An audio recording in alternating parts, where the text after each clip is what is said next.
cvetaju gradilišta u Beogradu, a ovo je verovatno jedino koje je i bukvalno procvetalo. Između mašina, dizalica, bagera, ovde je i jedna trešnja. Sa nama je ovog popodneva Aleksa Janković, šef pomoćnika gradilišta. Aleksa, nadgledate radnike, mašine, ali nadgledate i ovu trešnju. Od kad je ono ovde? Pa mi smo je primetili pre 2 dana kada su prošli ovi praznici i onda smo ovde naišli na tu trešnju. Kako su reakcije radnika? Pa, lepo je, svima se sviđa, što da ne. Lepo u ovom okruženju nešto novo vidjeti. Čime je zalivate kad je ovako izdržljiva? Pa trenutno je ne zalivamo, ali u skorije vreme, ako potraju, a potrajeće ovi topli dani, onda ćemo osim nege ploče morati da počnemo da negujemo i nju, da ne bi spalo oduševljenje. Niste je sekli, rekli ste mi i da nećete, hoće li ona opstati kada se završi pijaca? Pa što se nas tiče, nema razloga da ne opstane. Objekat je odavde na tamo, tako da ona nije u zoni objekta, mi je svakako nećemo dirati. Kada smo već kod radova, kako napreduju radovi? Ako dobro vidim, ovo su 2 ploče ispod zemlje. Da, to se sad radi po fazama i radovi za sada idu u skladu sa nekom predviđenom dinamikom. Hvala vam najlepše na svim ovim informacijama, srećan rad.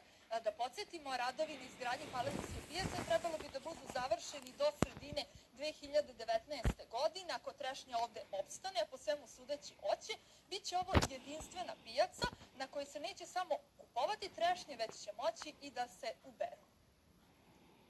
Kakav divan početak. Evo šta još gledate danas.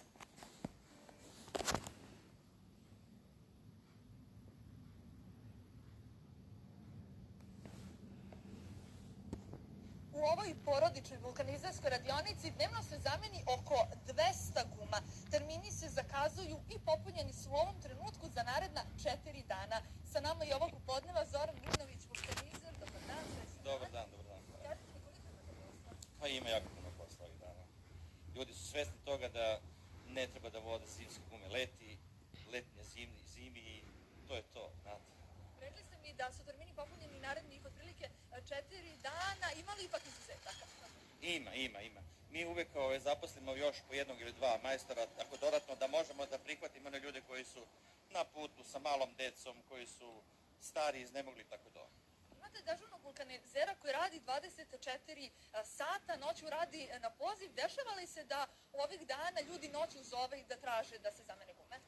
Ovih dana intenzivno i mnogo više nego inače se dešava da zovu i u 10, i u 11, i u 1 sat noću da bi menjali gume. Šta tada radite? Otvorimo radnju na njihov zahtev i zamenimo i gume. Je li da skuplja usluga? Pa nešto se malo skuplje se doplati, ali dobro. Hvala vam mnogo i srećan rad. Dakle, da podsjetimo, od 1. aprila više nisu obavezne zimske gume, a stručnjaci objašnjavaju da je u ovom periodu za